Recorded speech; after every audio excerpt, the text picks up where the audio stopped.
I sat in Dr. Bates's office, staring at his bushy eyebrows, which he frowned as he read the results of my tests.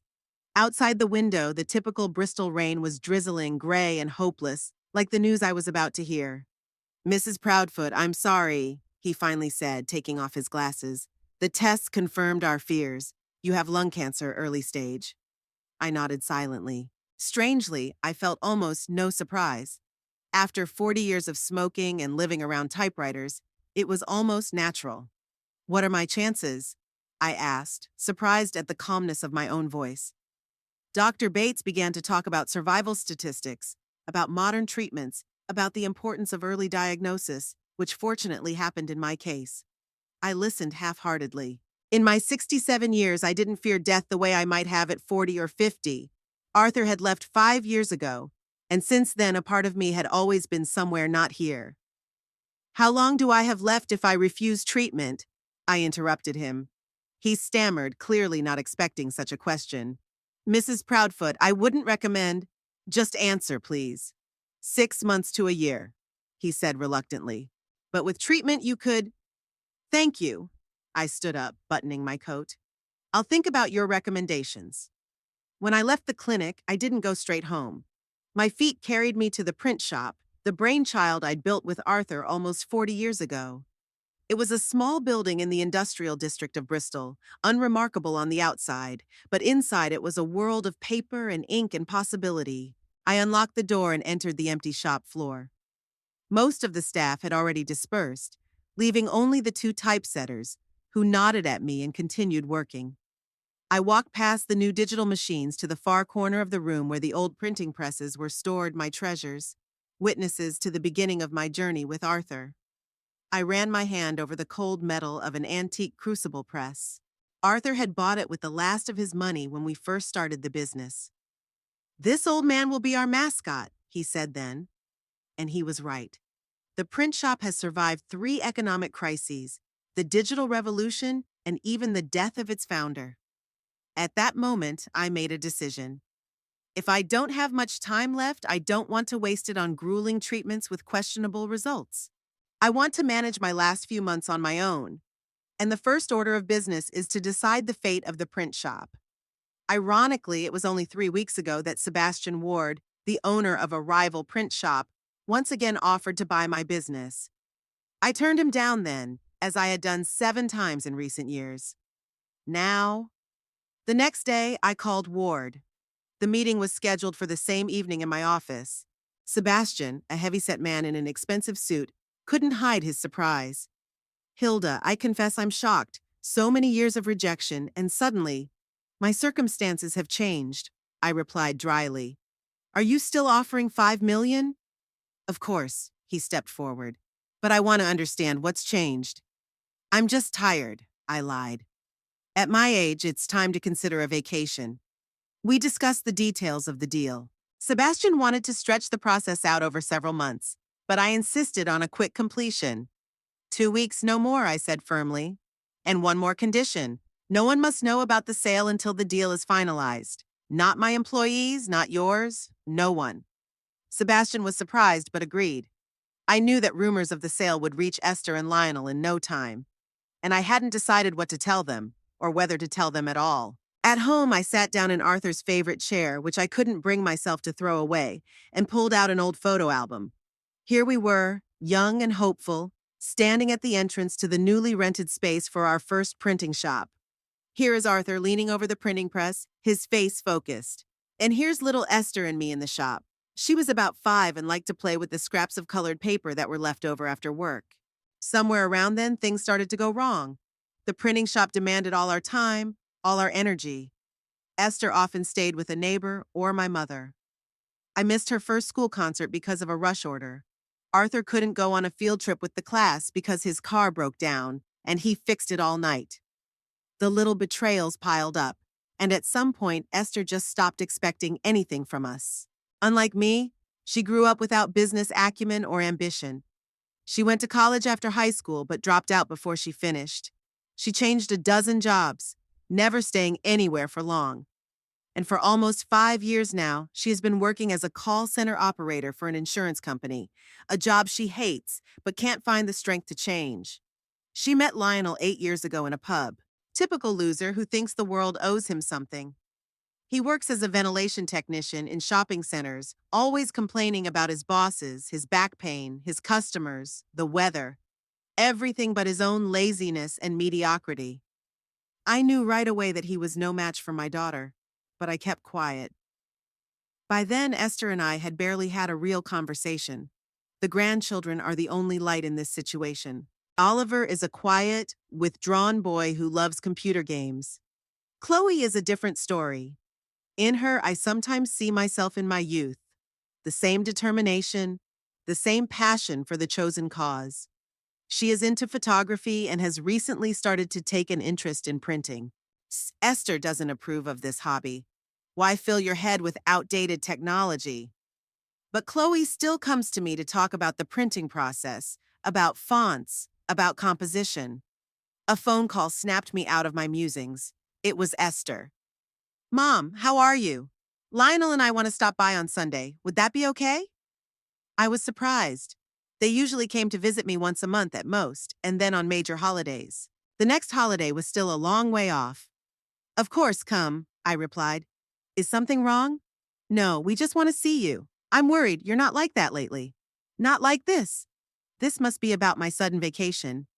I did take a vacation while I was selling the print shop, telling the staff that I was just tired and wanted to rest. The news spread quickly, and of course it reached Esther. It's okay, I just thought I'd take some time off, I said. At my age, I'm entitled to it. That's what we want to talk about, Esther said, a caring tone in her voice that somehow seemed fake to me. You're working too hard. Maybe it's time to think about slowing down. Maybe, I replied evasively. Come over and we'll discuss it. After talking to my daughter, I had a strange feeling. In recent years, Esther had never once expressed concern about my health or my work schedule. On the contrary, she always thought I was too focused on the business and too little on her and the grandchildren. This sudden concern was alarming. 2 weeks later, the Sebastian Ward deal was closed. $5 million was deposited into my account, a huge sum that I had never dreamed of when Arthur and I started our little business. I reserved the right to take the collection of antique printing presses. To Ward, they were just old junk taking up space, but to me they were part of my life, my history. By arrangement, I was to remain the formal manager of the print shop for another month until Sebastian announced a change of ownership. That gave me time to think about what to say to Esther and Lionel, and whether I should tell them anything at all. On Sunday, they arrived with the kids. Chloe immediately asked if she could look at my collection of antique books on printing. Oliver is staring at his cell phone. Esther looked exhausted. Deep shadows under her eyes, slouched shoulders, nervous movements. Rough week? I asked, pouring tea. The usual, she shrugged. Customers are idiots. Bosses are even worse. They raise sales quotas and cut bonuses. The usual story. My back's acting up again, Lionel joined in, massaging his lower back. I spent all day yesterday in the basement of the mall, fixing the ventilation. The draft, the cold, the damp, and all for a dime. I nodded as I listened to them complain. It was like this every time we met. Esther complaining about her job at the call center, Lionel complaining about his working conditions. But today something was different. They were watching my reaction carefully, as if checking something. How are you doing, Mom? Esther asked when the complaints had died down. Still on vacation? Yes, I decided to take a break, I answered. I've been feeling tired lately. It's age, Lionel said flatly. My mother, too, began to tire quickly after 60. I could hardly resist reminding him that his mother was a half-dead alcoholic at 60, and I, at 67, had been working 10 hours a day until recently. You know, Mom, Esther leaned toward me. Lionel and I were thinking, maybe you should get some rest, a real vacation. There are some great retirement homes for the elderly, where they take care of you, where they have medical staff. I almost choked on my tea. A boarding house? Are you suggesting I move into a nursing home? Not a nursing home, but a boarding house. Esther corrected me. It's different. There are all the comforts, a cultural program. I feel fine in my own home, thank you, I said. We're just worried about you, Lionel intervened. You live alone, and the printing business is taking its toll. At your age, you should get more rest. I looked at them carefully. Something was wrong. In the 20 years I'd known Lionel, he'd never shown the slightest concern for my well-being. On the contrary, he'd always seen me as a nuisance in his and Esther's life. Thank you for your concern, but I don't plan to move, I said firmly. And the printing business isn't taking up any of my energy. I'm just taking a vacation to rest. Esther and Lionel looked at each other, and there was something in that look that made me even more wary. After dinner, when Lionel was distracted by the soccer game and the kids had scattered around the house, Esther lingered in the kitchen, helping me wash the dishes. Mom, I'm seriously worried about you, she said, lowering her voice. You've never taken a vacation for nothing before. Did something happen? For a moment, I was almost tempted to tell her the truth. About the diagnosis, about selling the print shop, about not knowing how long I had left. But something stopped me. Perhaps the wariness with which I'd observed their sudden interest in my life. Or maybe it was the years of estrangement that couldn't be overcome with one sincere conversation. Nothing's wrong, I replied. I was just tired. I have a right to be, after all. Esther nodded, but I could see she didn't believe me. When they left, I sat in silence for a long time, pondering the strangeness of the visit. The sudden concern for my health, the talk about the boarding house, the attentive stares. Something was wrong here, and I intended to find out what it was. I decided that I wouldn't tell them about the illness or the sale of the print shop. At least not until I knew what was going on. $5 million is a serious amount of money that can change people's motives, especially people like Esther and Lionel, tired of their lives in a job they hate. Maybe I'm getting paranoid, but life has taught me one thing. It's better to be cautious and make a mistake than to be gullible and regret it. The morning was overcast, typical of Bristol at this time of year. I stood at the window watching the rain drumming on the glass and thought about Esther and Lionel's strange visit. Something about their behavior bothered me, but I couldn't quite put my finger on what it was. The ringing of the phone interrupted my musings. It was Esther. Mom, Lionel and I have decided to come over tonight. We're bringing dinner, don't cook anything. Again? I was surprised. You were just over the day before yesterday. We enjoyed spending time with you, she said, her voice sounding fake joyful. Plus, we found the brochures for that boarding house we were talking about. We want to show you. I sighed. The boarding house idea was starting to annoy me. Esther, I already told you I'm not moving anywhere. Just look at the brochures, okay? It's a very nice place. Our company's clients love it. I said yes so I wouldn't argue. After the conversation, I kept getting the feeling that there was something else behind this sudden concern. Esther had never been a particularly attentive daughter. She'd visited me once a month or so since Arthur's death, and she'd always found an excuse to leave early. And now all of a sudden, 2 visits in 3 days? They arrived in the evening without the children. Esther had brought bags of food from the Chinese restaurant, and Lionel was carrying a bottle of wine and a stack of glossy brochures. Sun Valley, I read the title on the cover of the top brochure. Really? What's Sunny Valley in a county where it rains 300 days a year? It's just a title, Mom, Esther grumbled. Look at the facilities there. Separate apartments, medical care, entertainment. I flipped through the brochure. It was a typical nursing home disguised as a premium boarding house. Photos of smiling gray-haired people playing board games or strolling along neat park paths. It's all too glossy, too staged. And how much does all this fun cost? I asked. Lionel coughed. There are different options out there. You could sell the house and use the money to pay for the stay. Sell the house? I looked at him point blank. The house Arthur and I bought 40 years ago? Where Esther grew up. Mom, you're alone here, Esther said softly. Why do you need such a big house? It's a constant worry. Cleaning, repairs, bills. I'm doing just fine, I cut her off. I'm not going anywhere, especially if you have to sell the house to do it. We sat down to dinner, but the atmosphere was tense. I noticed that Esther had taken out her phone several times and was discreetly, as it seemed to her, taking pictures of the room. When I turned to her, she quickly put her phone away and pretended to check her messages. After dinner, Lionel asked to see my collection of antique printing presses. I was surprised he'd never shown any interest in my hobby before. On the contrary, he was always joking about my fondness for old junk. "Since when are you interested in printing presses?" I asked him, leading him to the workshop on the first floor, where my collection was kept. "I've always been curious," Lionel shrugged. "I just never had time to look at it properly." The workshop was my sanctuary. There were 6 antique printing presses from different eras, from a 19th century crucible press to a German press from the 40s. They were not museum pieces. All the machines were in working order. Sometimes I printed postcards or commemorative booklets for friends. Lionel walked between the machines, scrutinizing each one. I noticed that he had taken out a small notebook and was writing something down. "What are you doing?" I asked. "Just notes." He quickly tucked the notebook into his pocket. "It's an impressive collection. Must be worth a lot of money?" "For a collector, maybe," I answered evasively. "To me, they're priceless." "But if you had to sell them," he insisted, "how much would you get for them?" "I'm not going to sell them," I cut him off. When we returned to the living room, Esther was on the phone. When she saw us, she quickly ended the conversation.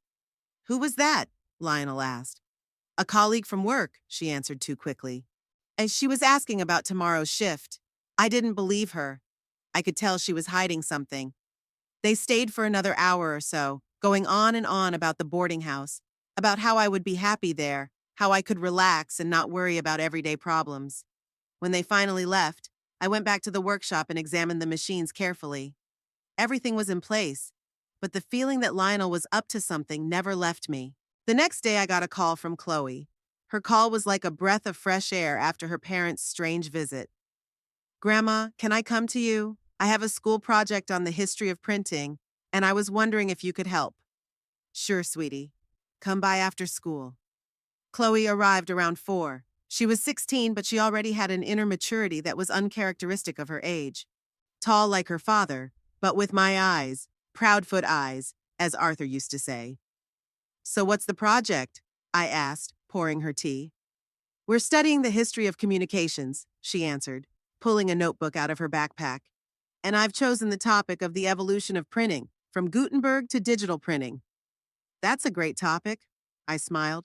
"And you have access to live exhibits." We spent several hours in the workshop. I showed Chloe how the different machines worked, explained the principles of printing, and told stories from my youth when Arthur and I had just started the business. "It's so cool," Chloe admired, watching me inserting letters into the dial register of an ancient machine. "Can I take pictures of the process for the project?" "Sure." I watched her take pictures on her phone.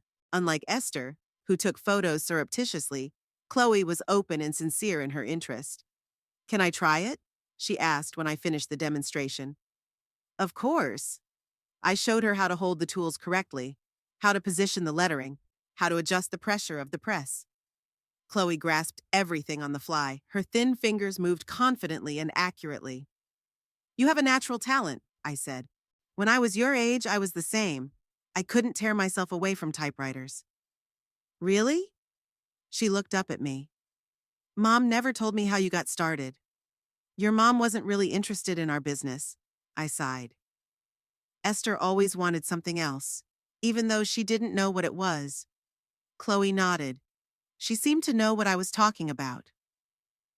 "What will happen to the print shop when you—" she stammered, not knowing how to phrase the thought delicately. "When I'm dead?" I finished it for her. "I don't know. I used to think I'd leave it to Esther, but she doesn't want it. Maybe I'll sell it to someone who'll keep the business." I almost blurted out that I'd already sold the print shop, but I stopped myself. Something told me it was better to keep it a secret for now, even from Chloe. "Have you ever thought about learning how to print?" I asked, changing the subject. "Actually, I've thought about it a lot," she admitted. "But my mom says it's a dying profession, that everything goes digital." "Digital will never completely replace print," I countered. "There are things that exist only on paper. Texture, smell, tactile sensations, all these things cannot be reproduced in the digital world." We talked into the evening. When Chloe was about to leave, she suddenly hugged me. Tightly, really.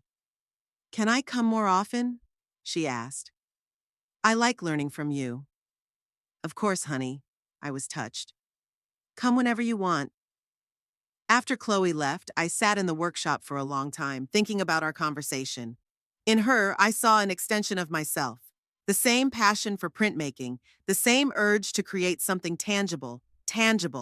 Perhaps all was not lost, and the Proudfoot family tradition would live on. The next day, I felt worse. The pain in my chest had gotten worse, and it was harder to breathe.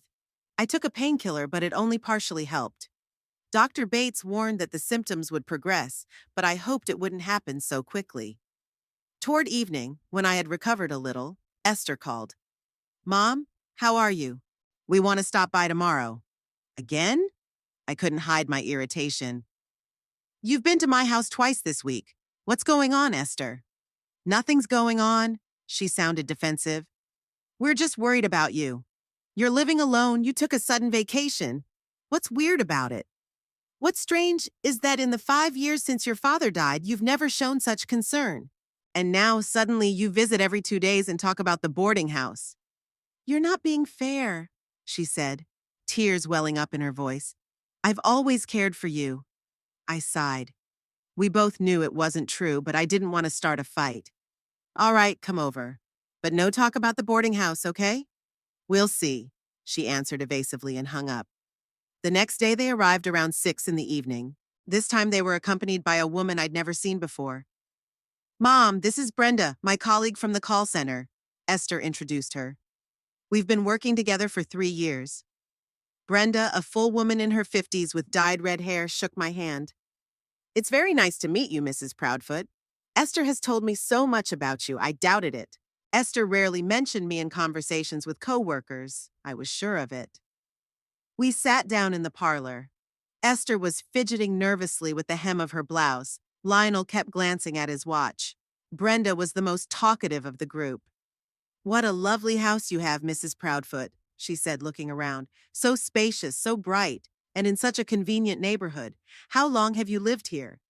More than 40 years, I said, watching her look around the room with an appraising eye. And the layout is so convenient, Brenda continued. How many rooms are there? 4 bedrooms, a living room, a kitchen, a workshop, and a study, I answered, wondering more and more why she was asking. A workshop? She perked up. Can I see it?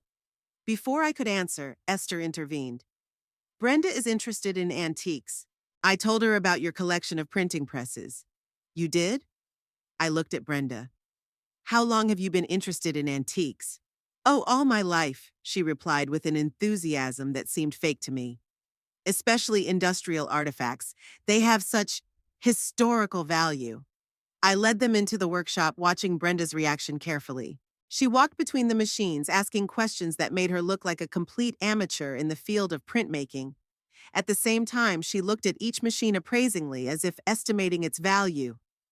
Have you ever thought of selling the collection? She suddenly asked. I know a few collectors who might be interested. No, I haven't, I cut her off. These looms aren't for sale. Brenda nodded, but I saw her glance over at Lionel. When we got back to the living room, I decided to find out what was going on. Brenda, do you really work with Esther at the call center? She faltered for a second, but quickly pulled herself together. Sure. We've been in the same department for 3 years now. That's odd. I looked at Esther. You never mentioned Brenda in our conversations. We weren't that close before, Esther said quickly. We've only gotten close recently. I realized they were lying, but I decided not to push it yet. I needed to gather more information. After they left, I called my longtime friend Vivian, who worked at the same insurance company as Esther, only in human resources. Vivian, I have a strange question for you. Do you know an employee named Brenda? Works in the call center with Esther. Brenda? Vivian was wondering. No, I don't remember her. I can check the database if you want. Please, I exhaled. And also, how's Esther doing at work? Vivian paused. Hilda, you know I'm not supposed to discuss things like this. It's important, Viv. I'm worried about her. All right, she sighed. But this is between you and me. Esther's in trouble. Her sales figures have fallen below the minimum for 3 months in a row. If she doesn't improve this month, she'll probably be fired. I thanked Vivian and hung up. So Esther was in danger of being fired. That explained her nervousness lately. But it didn't explain the mysterious Brenda and the sudden interest in my house and collection. An hour later, Vivian called back. Hilda, I checked. There's no one with the name Brenda working in our company, not in the call center or any other department. I thanked my friend, although it only confirmed my suspicions. Esther had lied. Brenda wasn't her coworker. But who was she? And why had they brought her to my house? The next day, I decided to find out about Lionel's business. I called the mall where he worked under the pretense that I wanted to leave a message for him. Lionel Chapman? The secretary interrupted. He hasn't shown up for work in 4 days. Said he had a back problem. Yes, poor guy, I pretended to sympathize. He's in a lot of pain. When is he expected back? If he's not back to work by the end of the week, I'm afraid he'll have to look for another position, the secretary replied coldly. We have a strict pass policy. I thanked her and hung up. So Lionel was missing work because of his allegedly bad back. But when he came to see me, he moved about freely, only occasionally writhing and rubbing his lower back for show. In the evening, I received a message from Chloe. Grandma, can I come tomorrow? I want to work on the printing presses some more. I rejoiced. Talking to my granddaughter was a breath of fresh air amidst all the weirdness with Esther and Lionel. And maybe Chloe could shed some light on what was going on in their family.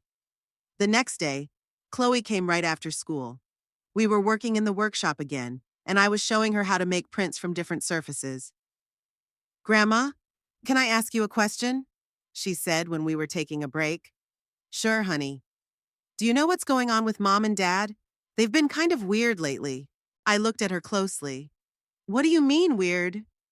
They're always whispering, shutting up when I come in the room. Dad hardly ever goes to work. He says his back hurts. But when no one's looking, he moves perfectly normally. And yesterday, some woman came to see us, and they talked for a long time behind closed doors. A woman?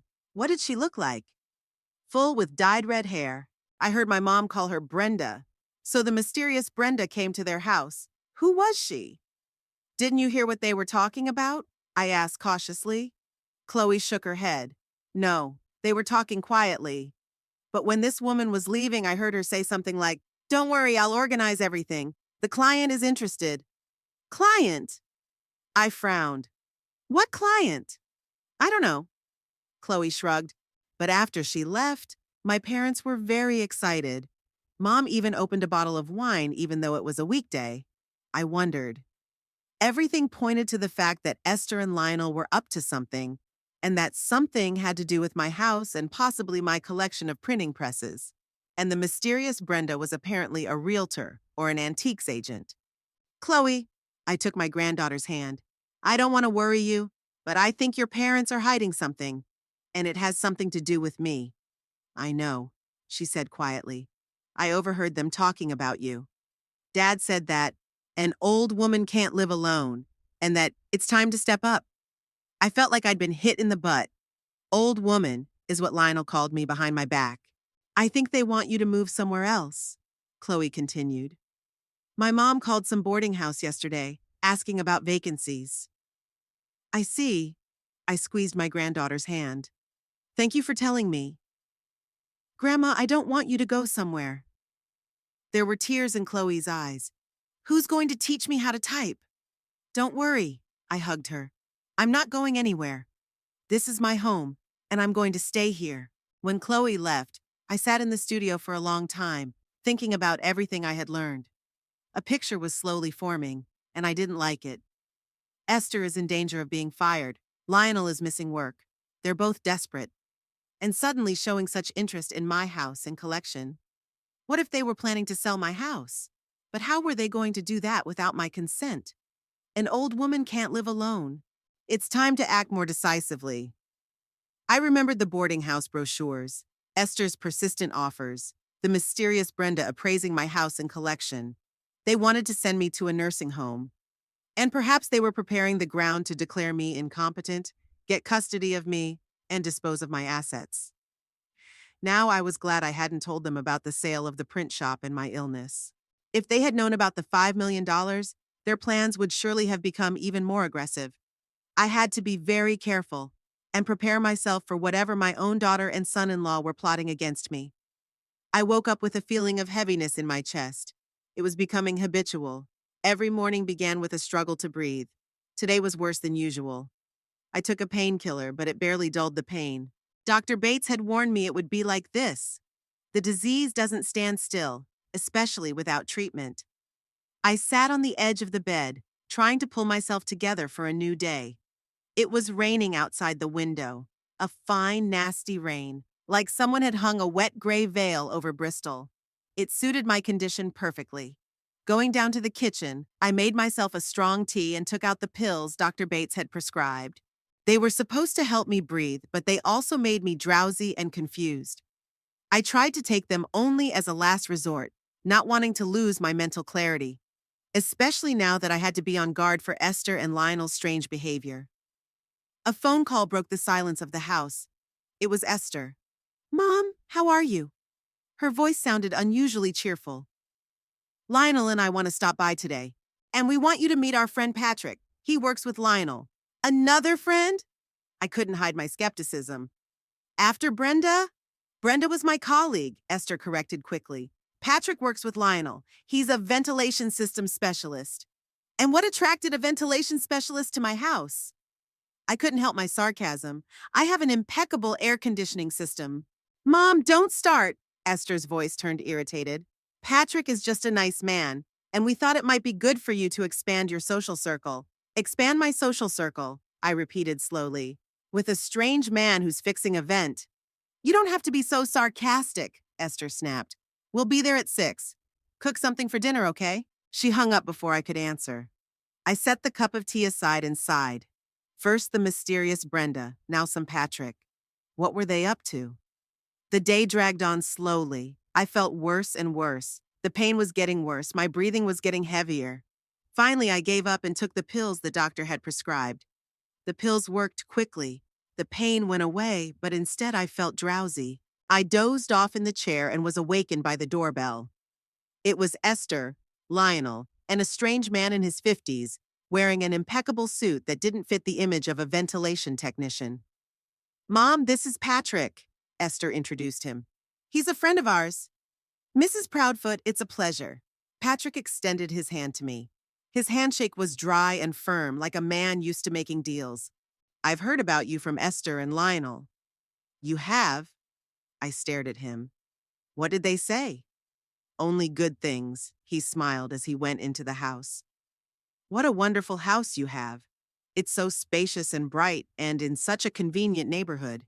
Exactly the same words Brenda had said. It's like a learned phrase. "Lionel says you two work together," I said as I walked them into the living room. "Do you do ventilation systems too?" Patrick hesitated for a moment, glancing at Lionel. "Not exactly. Yeah. I consult for a building security company." It sounded so lame that I almost laughed, but I decided to play along. "That's interesting. How long have you been in the field?" "About 15 years," Patrick said, looking around. "Pardon my curiosity, but how many rooms do you have?" "4 bedrooms, a living room, a kitchen, a workshop, and an office," I answered, watching his reaction carefully. "Impressive," he nodded. "What's the total square footage?" 220 square meters, if you count the workshop. I decided to check my guess. "Are you interested in real estate?"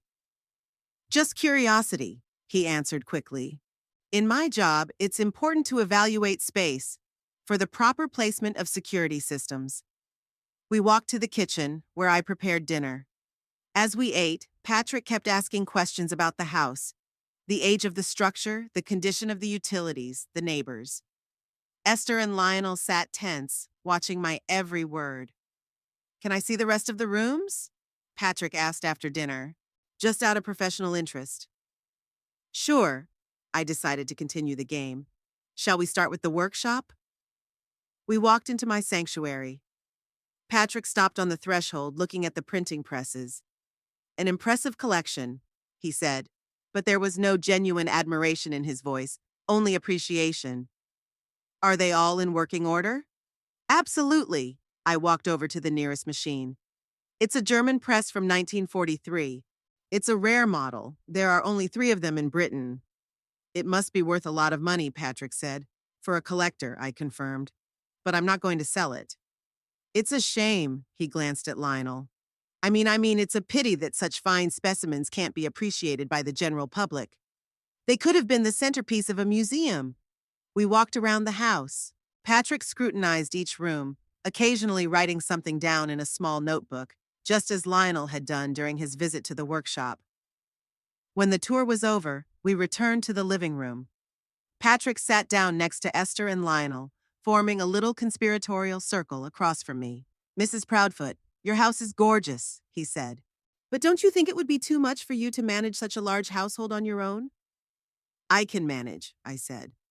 Of course you can manage now, he said softly. But as you get older, it gets harder. Stairs, cleaning, repairs.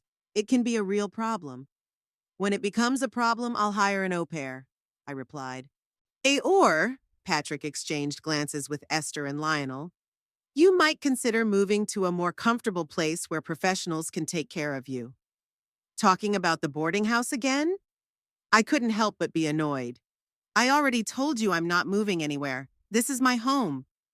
Mom, we're just worried about you, Esther interjected. You live alone, you're 67, you may have health problems. My health is my concern, I retorted, and 67 isn't old, thank you very much. No one's talking about old age, Patrick said conciliatingly. But it never hurts to be prudent. It's a sign of wisdom to consider your options beforehand. Who are you? I looked at him straight on. You don't work with Lionel, that's obvious. You're a realtor, aren't you? There was silence in the room. Patrick looked caught off guard, Esther went pale, and Lionel got nervous. Yeah, a real estate consultant, Patrick finally admitted. But I do know Lionel through mutual friends. And why are you here? I kept glaring at him. Why all the comedy of working for the same company? Mom, don't be so dramatic, Esther interjected. We just wanted a professional to evaluate your situation and give advice. My situation? I felt anger rising inside. What situation? I'm perfectly fine. I've got a lovely house and I'm not going anywhere. Mrs. Proudfoot, Patrick said calmly, your house is on a good lot, in an up-and-coming neighborhood. You could sell it for a substantial amount of money and provide yourself a comfortable old age in a specialized facility. It's a smart financial move. Get out of my house. I stood up. All 3 of you. Now, Mom, Esther was outraged. You're being unreasonable. Unreasonable? I laughed. Unreasonable is bringing strangers into my house under false pretenses. Unreasonable is trying to manipulate an elderly woman into selling her house. It's unreasonable to think I can't see your true motives. What motives? Lionel stood up, his face flushed with anger. We care for you, you old you. Lionel, Esther cut him short. I know you're in danger of being fired, I turned to my daughter. And that you, I looked at Lionel, are missing work by pretending to be sick. You need money and you've decided that my house is the solution to all your problems. They looked stunned. Who told you that? Esther whispered. It doesn't matter. I headed for the door. What matters is that you're trying to trick me out of my home, and I'm not going to let that happen. Now get out. They left, but I knew it wasn't over. They wouldn't give up so easily, especially now that I had revealed their plans. After they left, I felt devastated. The pain in my chest returned with renewed vigor, and I had to take another pill. I sat back in my chair, trying to gather my thoughts. What were they up to next?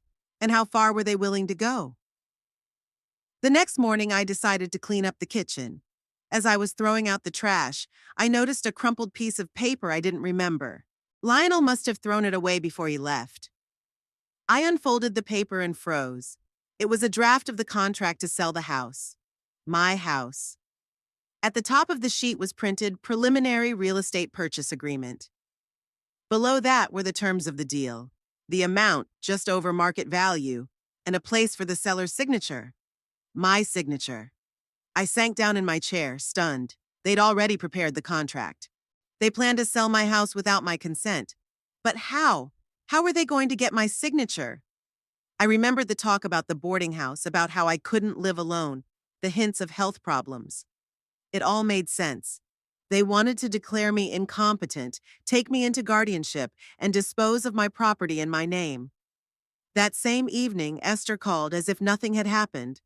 "Mom, I'm sorry about last night," she said with fake remorse in her voice. "We're just worried about you. Why don't you come over for dinner tomorrow night? The kids miss you." I almost said no, but then I changed my mind. Maybe this was a chance to learn more about their plans. "Okay," I agreed. "Would 6 o'clock be okay?" "Great!" Esther was delighted. "We'll be waiting for you." The next day I felt terrible. The pain was so bad that I could hardly move. I took a double dose of medicine, knowing it was dangerous, but I needed to get to Esther's house. The cab dropped me off at their one-bedroom apartment in a not-so-wealthy neighborhood in Bristol. I remembered how Esther and Lionel had complained for years about the cramped quarters and bad neighbors. Now I understood why they liked my spacious house in a quiet neighborhood so much. Dinner was strained. Esther fussed around me, putting up the best bits. Lionel was emphatically polite. The kids were quiet. Oliver, as usual, was staring at his phone, and Chloe was watching her parents carefully, occasionally throwing sympathetic glances at me. After dinner, Chloe took her brother to their room, and I stayed with Esther and Lionel. They started talking again about the boarding house, about how good it would be for me there, how they would visit me often. "That's enough," I held up my hand. "I'm not going to any boarding house." That was my last answer. Lionel opened his mouth to object, but at that moment my phone rang. It was Vivian, and I went out into the hallway to talk to her. The conversation was short. Vivian wanted to know how I was feeling, and we agreed to meet the following week. When I finished talking, I found that I had forgotten my purse in the living room. I headed back, but stopped when I heard Esther and Lionel's voices. They were talking loudly, not realizing I could hear them. "She'll never agree," Esther said. "Have you seen how stubborn she is? We need to go with Plan B." "Are you sure?" Lionel's voice sounded worried. "It's risky." "What have we got to lose?" Esther objected. "I'll be fired at the end of the month, and you probably will be too. We need that money. And the house."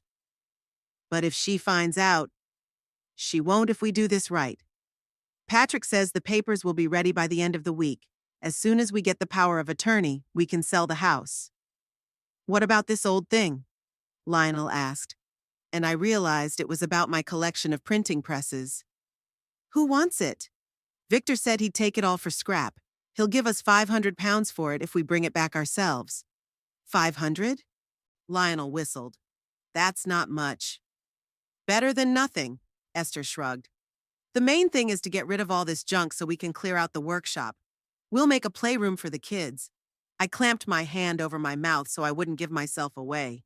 They were planning to sell my machines for scrap, priceless antique machines that I'd spent a lifetime collecting. "And the old woman?" Lionel asked. "Where to?" "To a state-run nursing home in Exeter," replied Esther. "It's cheaper than the private ones, and we need to save money. And away from Bristol so she can't easily contact friends or lawyers." "And the children?" "They're attached to her." "They'll get over it," Esther cut her off. "It would be good for them to live in a proper house, not in this doghouse." "Yes," Lionel agreed. "I'm sick of listening to the complaints of disgruntled customers for a pittance every day.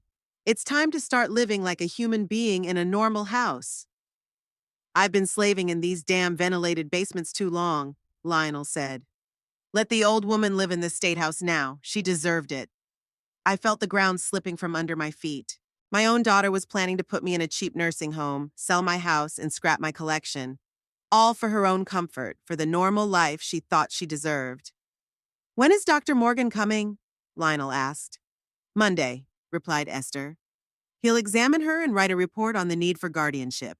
He says it's standard procedure for people her age with signs of dementia." "What signs?" Lionel wondered. "She's sharp as a razor." "Well, we've seen her forget things, get confused about time, paranoid," Esther said slowly, as if reading a list. "At least that's what we'll tell Dr. Morgan. He's an understanding man, especially when he's well paid." I leaned against the wall, feeling the nausea rising in my throat. They were going to bribe the doctor to declare me feeble-minded. They planned to strip me of everything: the house, the collection, my freedom, my dignity. Gathering all my willpower, I quietly retreated to the front door, opening and closing it noisily, as if I'd just walked in. "I'm back," I said loudly as I entered the living room. The conversation was shorter than I expected. Esther and Lionel looked at me with poorly concealed consternation, obviously wondering how much I could hear.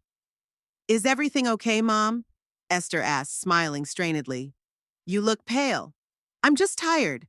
I picked up my purse. "I think I'll go home. Get me a cab, please."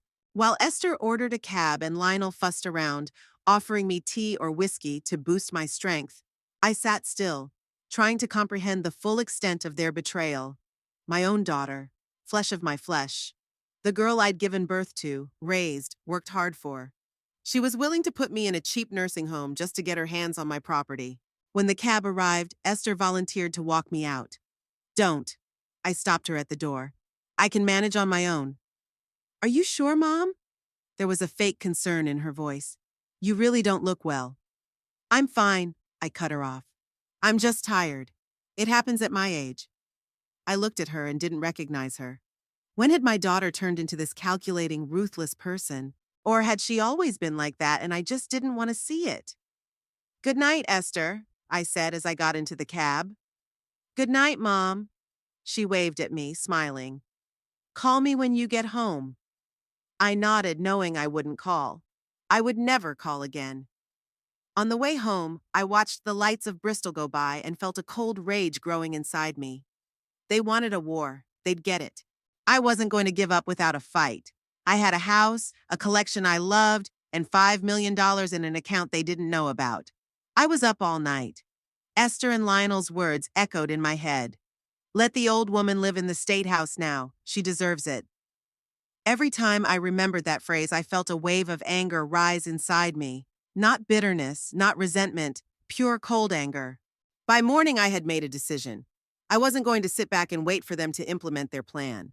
I had to act, and I had to act fast. The first thing I did was call my longtime attorney, Bernard Fisher.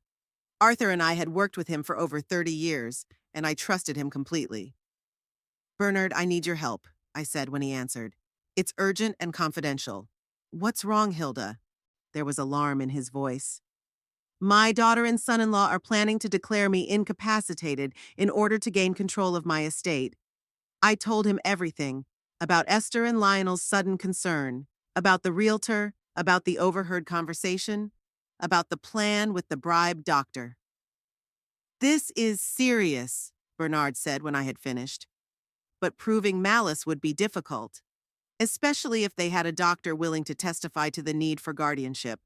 "What should I do?" "For starters, we need to protect your assets. You said you sold the print shop?" "Yeah, for $5 million. The money's already in my account." "Good." Cell phone ringing. "We need to meet as soon as possible." "My office at 4 this afternoon?" I said yes, and we ended the conversation.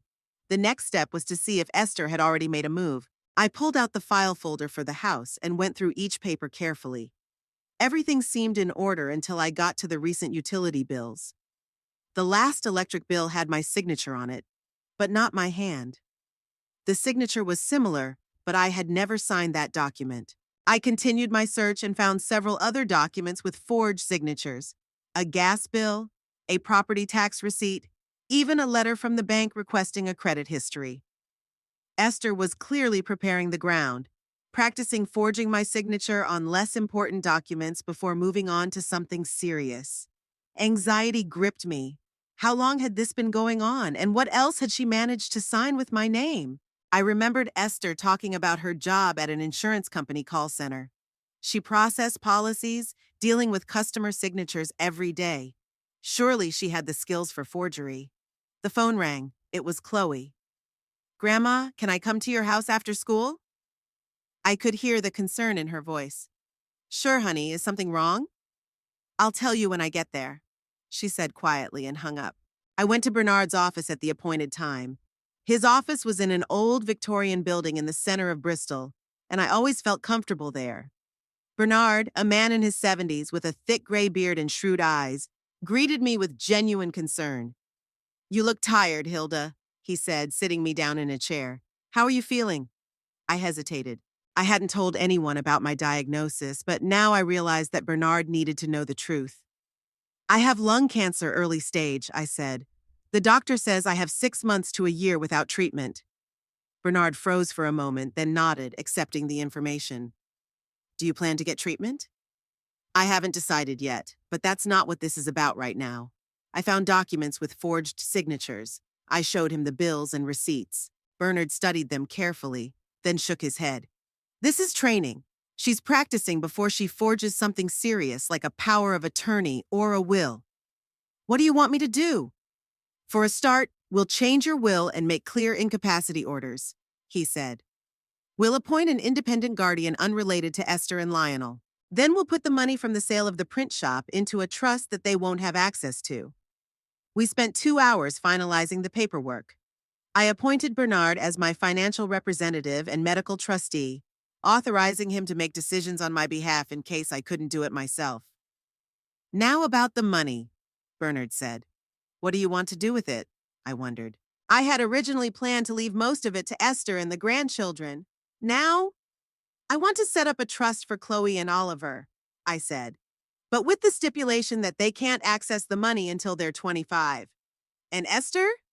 Nothing, I said firmly. Not a dime. Bernard nodded, showing no surprise. And the house? I'll keep it for now, but I'll put it in my will in the same trust. I don't want Esther and Lionel to ever live there. When all the papers were signed, Bernard walked me to the door. Be careful, Hilda, he said. If they're really serious, they might go to the extreme. I know, I replied, but I'm not defenseless. When I got home, I found Chloe waiting for me on the porch. She looked worried, fiddling with the strap of her bag. What's wrong, honey? I asked, unlocking the door. Grandma, there's something I need to tell you, she said as we entered the house. It's about Mom and Dad. We sat down in the kitchen and I made tea. Chloe twirled the cup nervously in her hands, hesitating to begin. Tell me, I pushed her gently. Whatever it is, I'll listen. They're planning something against you, she blurted out. I overheard them talking last night after you left. They were talking about some doctor coming on Monday, about custody papers. I know, I interrupted her. I heard them talking too. Chloe looked at me in surprise. You know, what are you going to do? Defend myself, I answered simply. I've already been to a lawyer today. Chloe looked both relieved and worried. Grandma, I'm so scared for you. They said terrible things. Daddy said that if you resisted, they might, she stammered. They might what? Put something in your food or drink to make you look disoriented when the doctor comes, she squeezed out. I froze, so they were willing to go that far. Thank you for warning me, I took her hand. I'll be even more careful now. Chloe nodded, then took a deep breath as if gathering her courage. Grandma, there's something else. I don't know if it's important or not, but Daddy was on the phone with some Victor about your printing presses. He said they're taking them to a scrap yard as soon as they get access to the house. Victor? I frowned. Are you sure that's what he called him? Yeah, I'm sure he did. He was saying, Victor, we'll bring this junk over as soon as we've settled the formalities with the old lady's apartment. The main thing is to get your guys to help with the loading. These things weigh a ton. I sighed. Victor Radley owned a scrap metal yard on the outskirts of Bristol. Arthur and I sometimes sold him scrap metal from the print shop when we upgraded the equipment. Lionel obviously wanted to sell my priceless antique machines as scrap metal without realizing their true value. Do you know how much those machines are worth, Chloe? I asked. She shook her head. A 19th century Teigl press in working order is worth about 20,000 pounds to a collector, I said. And a 43rd century German printing press is over 50,000. I have 6 of them in my collection. And your father's going to sell them for scrap for a few £100s. Chloe looked shocked. They don't know, she whispered. Or they don't care. They don't care, I confirmed. To them, it's just old junk, taking up space in a house they already think is theirs. We were silent for a moment. Then Chloe looked at me with concern. Grandma, there's something else I wanted to ask you. Are you feeling okay? You've been looking tired lately. And sometimes, when you think no one can see, you have this pained look on your face. I wondered. Should I tell my granddaughter about my diagnosis? She's only 16. She shouldn't have to carry such a burden. But on the other hand, She's already involved in this situation, and maybe she'll feel better if she knows the truth. I have lung cancer, Chloe, I said quietly. The early stages. Her eyes widened with horror. But treatment? Are you in treatment? Not yet, the doctor said without treatment. I have 6 months to a year. With treatment, maybe 2 to 3 years, but the quality of life will be, not so good. Grandma, she had tears in her eyes. You have to get treatment, please. I haven't decided yet, I said softly. But let's focus on the current problem for now, okay? Chloe wiped her tears and nodded. Do Mom and Dad know about your illness? No, and I don't want them to know. It would only complicate things. Do they know about the sale of the print shop? No. They think I'm just taking a vacation. Chloe's been thinking. Grandma, I don't understand. Why are they in such a hurry? Why now? That was a good question. Why did Esther and Lionel decide to act now? My vacation could have been the trigger, but was it enough for such a complicated and risky plan? Are you saying your mom might lose her job? I asked. Yes, she's on final warning. She hasn't met her sales target for 3 months in a row, and the call center has strict rules. 3 months without meeting the plan, and you're fired. What about your dad? The mall is downsizing. They're cutting the maintenance department in half, and my dad's on the top of the list to be fired for absenteeism. It was all becoming clear now. Esther and Lionel were desperate, both under threat of layoff, with no serious savings, with 2 children to support. They saw my house as their only chance for a better life. When is this going to happen? Layoffs? I asked. Mom will get a final decision at the end of this month. Dad still has a week to prove he's a reliable worker, but he keeps skipping out, saying his back hurts. I shook my head. Lionel had always been lazy, but such self-confidence bordered on stupidity. Risking your job when you're on the verge of being fired is the height of recklessness. They're desperate, I said, and desperate people do desperate things. What are you going to do? Chloe asked. What I have to do, I said. Protect myself and my property, but I'm going to need your help. I'll do what I need to do, she said without hesitation. It might be difficult, I warned. You'll have to choose between your parents and me. I've already chosen, Chloe said firmly. What they're doing is wrong. I won't let them hurt you. I felt tears coming to my eyes. At that moment, Chloe reminded me so much of me when I was young. The same determination, the same uncompromising principle. Thank you, sweetheart. I squeezed her hand. This is what we need to do. We spent the next hour working out a plan. Chloe was to be my eyes and ears in Esther and Lionel's house, informing me of any new conversations or plans. I, in turn, was to prepare for Dr. Morgan's visit on Monday. Don't drink or eat anything they offer you, Chloe insisted. I heard my dad say that he has some pills that can be dissolved in tea. They make a person sleepy and disoriented. Sleeping pills, I guessed. Probably the same one he'd been prescribed for back pain that wasn't really there. I guess so, Chloe agreed. He said that if you grind the pill and put it in the tea, the effect will be noticeable in 15 minutes. I'll be careful, I promised. And you need to be even more careful. If they find out that you're helping me. They won't, she said firmly. I can keep a secret. When Chloe was about to leave, I suddenly remembered something else. Wait, I stopped her at the door. You said that your father talked to Victor on the phone. Do you happen to know when exactly they were planning on picking up the machines? He said something like, next week, if everything goes according to plan. I also heard him tell my mother that Victor was only giving £500 for everything, and that it wasn't much, but it was better than nothing. £500 for a collection worth over $150,000. I felt the anger rising inside again. Thank you, sweetheart, I hugged Chloe. Be careful on the way home. Grandma, she lingered on the doorstep. Promise me you'll take care of yourself. Think about getting treatment, please. I nodded, unable to make a promise I wasn't sure I could keep. After Chloe left, I sat back in my chair, thinking about everything I'd learned. The situation was worse than I thought. Esther and Lionel were willing to go to extreme measures, including slipping me sleeping pills. They had already arranged to sell my machines and probably sell the house. I pulled out my cell phone and called Bernard. I need to beef up security, I said when he answered. And one more thing. Do you know a good private investigator? Over the next few days, I spent the next few days making preparations. I installed new locks on all the doors, ordered a video surveillance system, which was installed the very next day.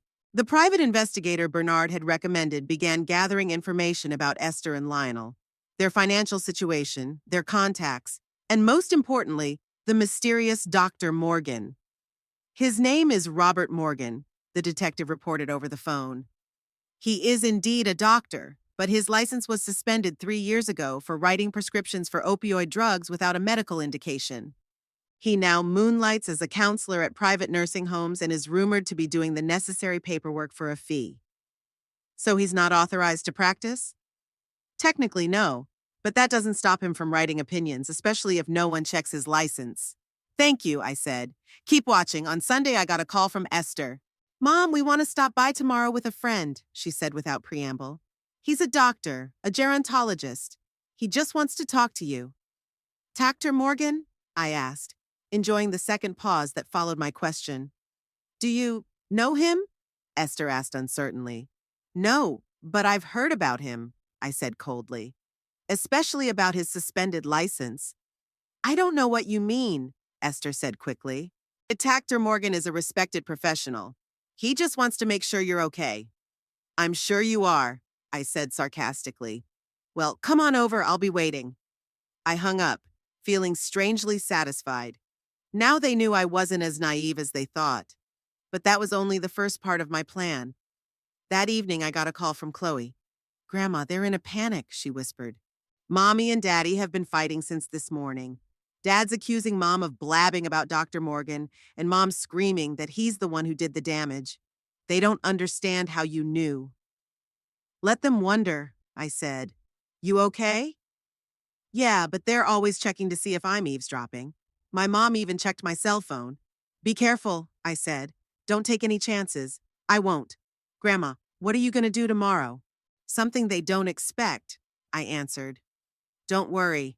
I have everything under control. I checked that the CCTV cameras were working, that the new locks were secure, and that all the documents we had prepared with Bernard were safe. Then I called a private security firm and booked a bodyguard for tomorrow. Are you expecting any problems? The manager asked. I hope not, I replied. But it's better to be safe. I couldn't sleep for a long time that night, wondering how things had gotten to this point. How could my own daughter, my own flesh and blood, have plotted against me? Where had I gone wrong in her upbringing? What went wrong? Maybe Arthur was right when he said we spent too much time on business and too little on Esther.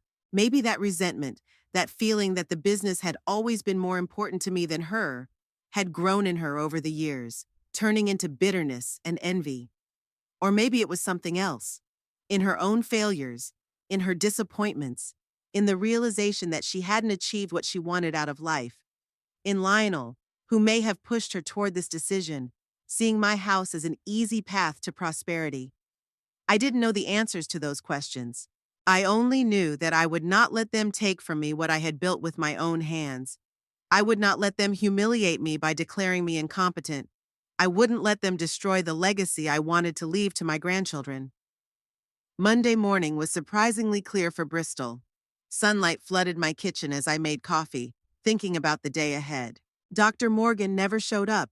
Apparently, my knowledge of his suspended license had made Esther and Lionel reconsider the plan, but I knew they wouldn't back down so easily. Over the weekend, I developed a plan of my own. Not a defensive one, but an offensive one. I wasn't going to wait for their next move any longer. It was time to take the initiative. I called Esther. Hi, honey, I said, trying to keep my voice neutral. I'd like to invite you and Lionel to dinner on Wednesday. We need to have a serious talk. About what? She sounded wary. About the future, I answered vaguely. Mine and yours. Come by at 7. Okay, she agreed tentatively. And the children? Just you and Lionel, I said firmly. The conversation will be, adult. After I hung up, I called Bernard and the detective he'd hired for me. Everything was ready. All that was left was to wait. I spent the next 2 days getting ready. I went to the grocery store and bought ingredients for a special dinner. I wanted everything to be perfect. I ordered the expensive wine that Lionel was particularly fond of. I prepared the documents I was going to show them. And most importantly, I wrote down detailed instructions for Chloe on how to run the small publishing house I'd bought with some of the money from the sale of the print shop. Yes, I did buy a small publishing house specializing in art and design books. It was an investment in the future, not mine, but Chloe's. I saw in her the spark that Arthur had once seen in me, a passion for printing, for creating something tangible and beautiful. That passion was not to die with me. Wednesday morning, I felt worse than usual. The pain in my chest had gotten worse and my breathing was shallow. I took the medication Dr. Bates prescribed and forced myself to get up. Today was the big day. I couldn't let the illness take over. By 6 o'clock, everything was ready. The dining room table was set for three. Roast lamb with rosemary, Lionel's favorite dish, was languishing in the oven. A bottle of Chateau Margaux, 2010 years old, an expensive wine which Lionel always praised but could seldom afford, stood on the table, waiting to be consumed. At 6:45, Bernard arrived, accompanied by a private detective, Michael Hope. They set up in my office where they could hear everything that was going on in the dining room without being seen. The doorbell rang at 7 sharp. I took a deep breath, gathering my strength, and went to open it. Esther and Lionel stood on the doorstep, shuffling nervously from foot to foot. Esther was holding a bottle of cheap wine, an obvious attempt to make it look like a normal family dinner. "Come in," I stepped aside, letting them into the house. "What's the special occasion?" Lionel asked, sniffing at the aroma coming from the kitchen. "It smells delicious." "Talking about the future," I repeated what I had said to Esther on the phone. "Come into the dining room. Everything is ready." We sat down at the table. I poured the wine, served the food. We ate in tense silence for a while. Lionel devoured the lamb and the expensive wine with apparent pleasure, while Esther barely touched her food, twirling her fork nervously in her hand. "So," I said at last, setting aside the cutlery, "I've invited you here to discuss some changes in my life." "Changes?" Esther tensed. "What kind of changes?" "For starters, I've sold the print shop," I said calmly. Lionel choked on his wine. "You sold it? When? To whom?"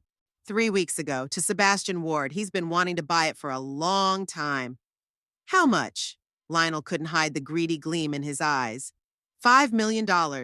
I enjoyed the look of shock on their faces. "Not bad for a small family business, is it?" $5 million? Esther whispered. "And you didn't tell us anything?" "Should I have?" I raised an eyebrow. From what I'd learned about your plans for me, it was a wise decision to keep it a secret. "What plans?" Esther straightened, her face taking on a defensive expression. "I don't know what you mean."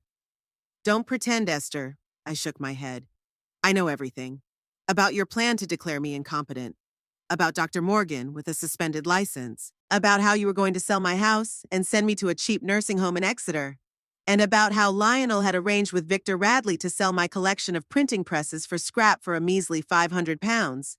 They froze like rabbits in the headlight. Lionel turned pale. Esther swallowed nervously.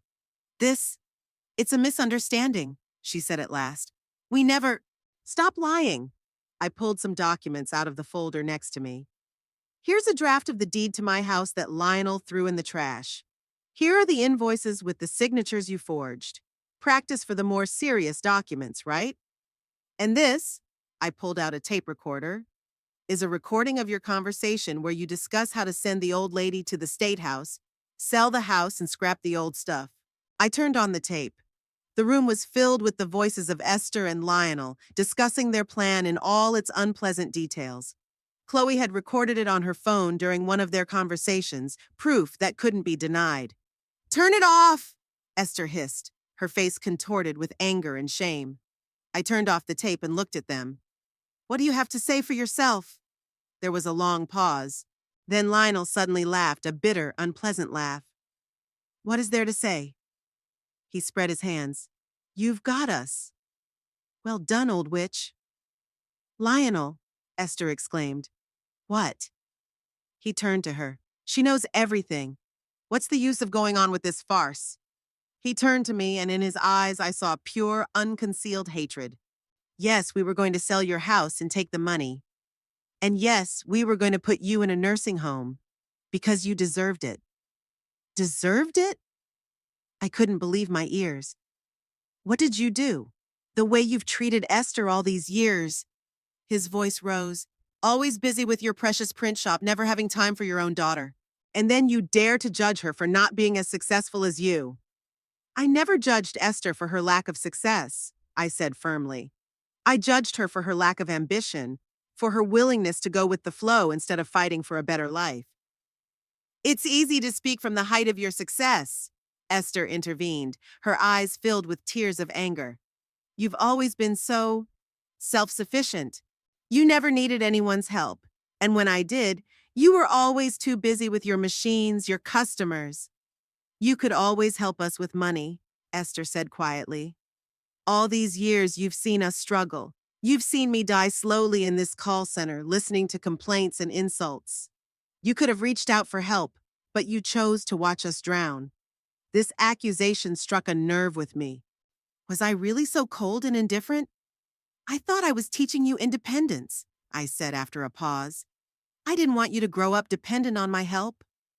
Enough of this talk, Lionel interrupted us. Let's get down to business. You sold the print shop for $5 million. What are you going to do with the money? I looked at him with a slight smile. I've already handled it. What? He stepped forward. What do you mean you've done with it? I bought a small publishing house specializing in art and design books, I said calmly. Artemis Press.